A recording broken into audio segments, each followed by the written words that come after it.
I think that everyone here would know and realise that actually when you make an investment, as I made 15 years ago in our community, I actually was not investing in a business or even a business idea actually. I was investing in a person, and that person was Dennis. And I knew that Dennis was going to be successful at whatever he did, and I wanted to hop on that train because I was going to be basking in reflected glory.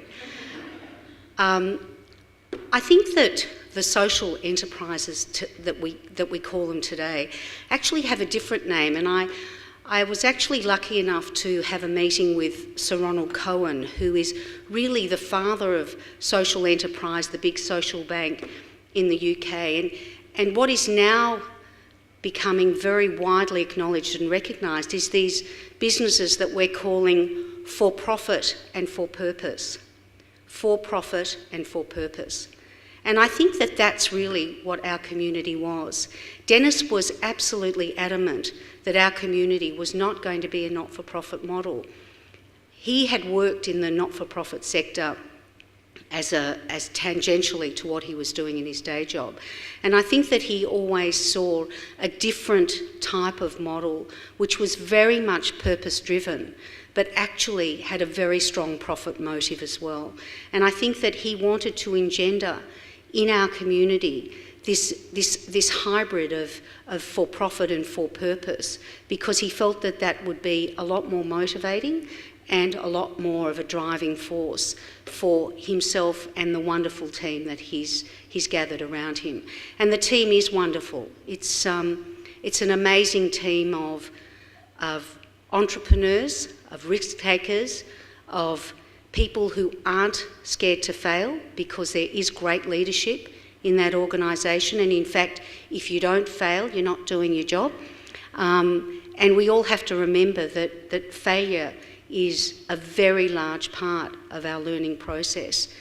And this team is prepared to take risks. The innovation throughout the years has been absolutely incredible. I mean, when we started with the idea that we wanted to democratise grant giving in this country, because the smaller community organisations really had no access to grants information, and what we wanted to do was make it as easy for them as possible to get hold of that information. So we came up with the Easy Grants newsletter, which Dennis was absolutely adamant about making incredibly affordable. So I think we started at a price of around, I don't know, $25 or $30. And notwithstanding that was going to make our task of sort of reaching our financial budgets really, really difficult, Dennis was absolutely adamant that what we were going to do was create a huge market for this particular product. And we did it. It was a hard slog, but we did it. And particularly in those days also, we were mailing out newsletters. I mean, it sort of sounds funny now. The not-for-profits, the community organisations were not on email. They didn't have computers and they weren't on email. So that was also another challenge when actually email became more ubiquitous, actually migrating our users onto the email.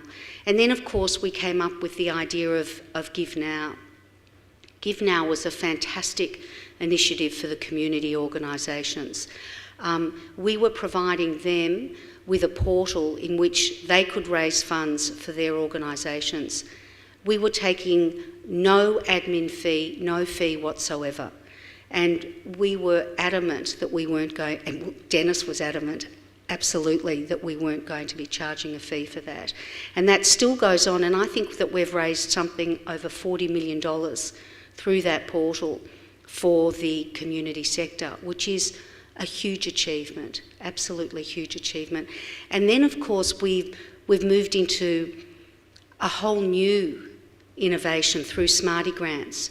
And we've just absolutely blown away the funding organisations with this software that's been put together by the fantastic team led by Simon Hurd at our community. And this is really innovative. This has been a great initiative, and we have got, I don't know whether any of you know, but actually the municipal councils are the largest grant givers really within Australia, and we have got a huge number of the municipal councils as our subscribers, as our customers for easy grants.